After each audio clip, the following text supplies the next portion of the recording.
A light magnitude 3.0 earthquake hit 8.6 kilometers, 5.4 miles, away from Phayanu-la-Win, Mandalay region, Myanmar, in the early morning of Wednesday, June 25, 2025 at 2:33 a.m. local time.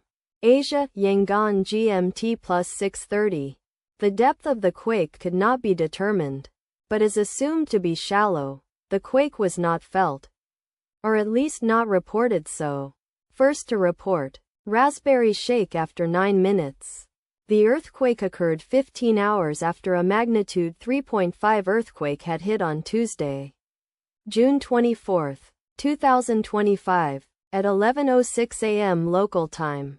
Asia, Yangon GMT plus 6:30. In 23 kilometers, 14 miles, distance to the south. Data source from Volcano Discovery. Did you feel it? Let us pray. May the earthquake that occurred not affect our brothers and sisters there. May the earthquake not happen again. And may God protect everyone. Amen.